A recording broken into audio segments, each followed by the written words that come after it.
Marine Le Pen, vous débarquez au Québec et là, on voit, vous brassez de l'air, pour pas dire autre chose. Il y a des gens qui ne veulent pas vous rencontrer. Avez-vous rencontré un seul élu?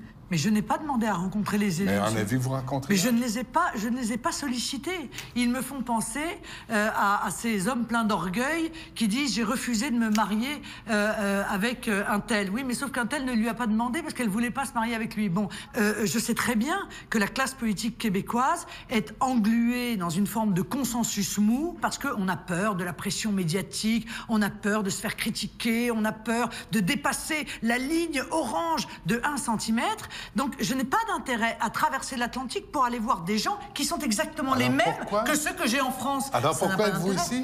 Je n'ai pas besoin des élus pour parler directement aux Québécois. J'ai une notoriété qui me permet de parler directement aux Québécois. Je suis venu parce que c'est la semaine de la francophonie. Mais le maire Labombe de Québec a dit « on ne veut pas de Marine Le Pen dans la francophonie ». Les gens ne veulent même pas que vous soyez présents au Québec. Non, mais excusez-moi, mais ce que pense le maire de Québec... a assez peu d'importance, non? Moi, je n'ai pas demandé à voir le maire de Québec.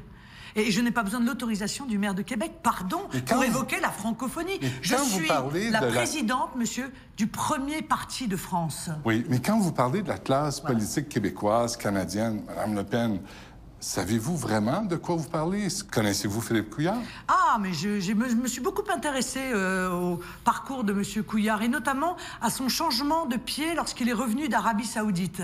Il semble avoir été fasciné par l'Arabie Saoudite et être revenu avec voilà, une conception du communautarisme, du multiculturalisme qui avait beaucoup changé par rapport à ce qu'il semblait dire, en tout cas, avant son départ.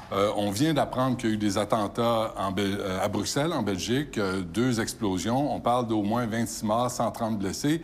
Et vous avez envoyé un message... J'ai envoyé un communiqué de presse. Ouais. Un communiqué de presse pour dire ce que je dis à chaque fois qu'il y a un attentat. Demander la maîtrise de nos frontières, la suppression de Schengen, le retour des contrôles à nos frontières nationales, parce que je crois qu'on ne peut pas lutter contre le fondamentalisme islamiste sans avoir des frontières. OK, donc vous êtes contre l'immigration?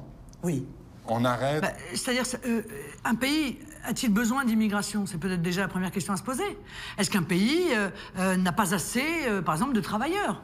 Ce n'est pas le cas de la France, qui a 7 millions de chômeurs. À partir de ce moment-là, je considère que l'immigration, si elle est continue, eh bien, ça consiste à importer des chômeurs qui vont peser sur le système de protection sociale français alors que les Français s'appauvrissent à vue d'œil et qui vont en réalité servir au grand patronat pour peser à la baisse sur les salaires des Français. Alors expliquez-moi, moi je veux qu'on m'explique juste ceux qui sont pour l'immigration, pourquoi?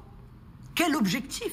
Oui, mais vous blâmez les immigrants pour un système qui a laissé tomber les jeunes ou les jeunes décrocheurs. Je n'ai jamais blâmé les immigrés. Ce ne sont pas les immigrés qui sont responsables de la situation. Ce sont les responsables politiques qui les ont fait venir. Voilà. 2017, il y a les présidentielles. Disons que vous devenez présidente de la France. Qu'est-ce que vous faites? D'abord, je vais aller démanteler l'intégralité des réseaux des fondamentalistes islamistes. Je vais ramener la police dans des quartiers où la police ne rentre plus parce qu'ils sont entre les mains de fondamentalistes religieux ou entre les mains de criminels. Parfois, d'ailleurs, ce sont les mêmes. Je vais fermer les mosquées salafistes. Il y en a plus de 100 en France. Il y a des gens qui disent c'est le Front national qui jette de l'huile sur le feu. Certains de vos candidats aux dernières élections régionales ont dit des énormités homophobes, racistes, des niaiseries, des conneries. Monsieur, nous sommes le premier parti de France. Nous avons des millions de gens qui votent pour nous. Si il y a 1, 2, 3 personnes qui ont dit des énormités, permettez-moi, mais... Non, des candidats. Non, mais, des candidats. Non, mais ils ont été exclus du Front national.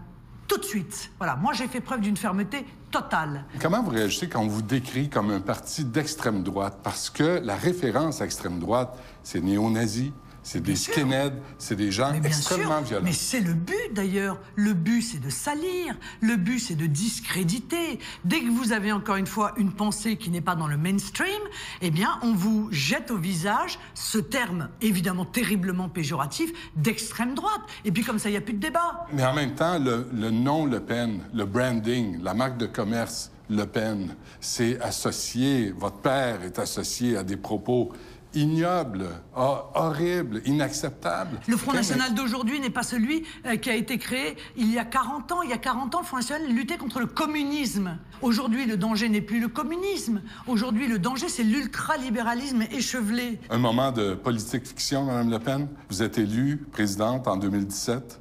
Vous revenez au Québec. M. Couillard va être encore là. C'est toujours dans son mandat. Il va être obligé de vous recevoir. Ah oui, mais gouverner, c'est prévoir. Et quand on fait de la politique, il ne faut pas insulter l'avenir. En effet, il sera sûrement dans une situation assez difficile. Mais ce n'est pas de la politique fiction, c'est de la politique d'anticipation. Madame Le Pen, merci de nous avoir parlé. C'est moi qui vous remercie.